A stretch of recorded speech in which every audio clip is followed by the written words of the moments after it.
দর্শক, আমরা দাঁড়িয়ে আছি ফরিদগঞ্জ বাস স্ট্যান্ডে। দেখতে পাচ্ছেন একটি সড়ক দুর্ঘটনায় একটি অ্যাপাচি 160 মোটরসাইকেলের সামনের রিমটি ভেঙে উঠতে গিয়েছে।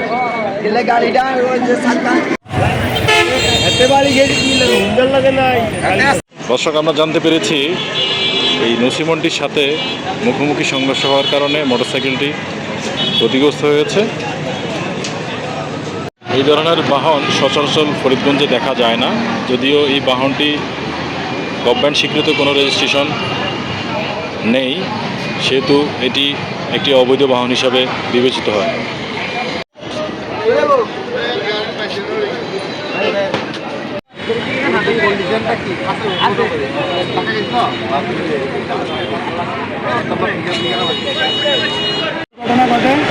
দুর্ঘটনা ঘটছে, মুরব্বী রাস্তার ওই পাশে থেকে এই পাশে চলে আসছে।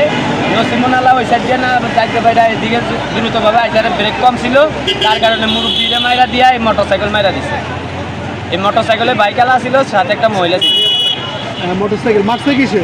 এই যে নসিমনাটা ওই যে ওই পাশের নসিমনা। হ্যাঁ হ্যাঁ। উনি কি বেশি আহত হয়েছে?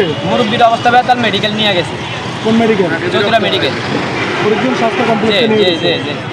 এই মোটরসাইকেলে কয়জন ছিল? দুইজন ছিল, একজন মহিলা একজন পুরুষ। হেলমেট পরা ছিল? হ্যাঁ, হেলমেট পরা ছিল।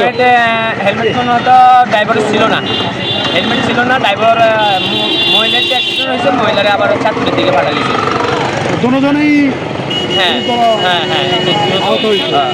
মুরব্বী আবার ওই নসিমনের একটা ভিতরে হান্দায় গেছে বাড়ি খাইয়া।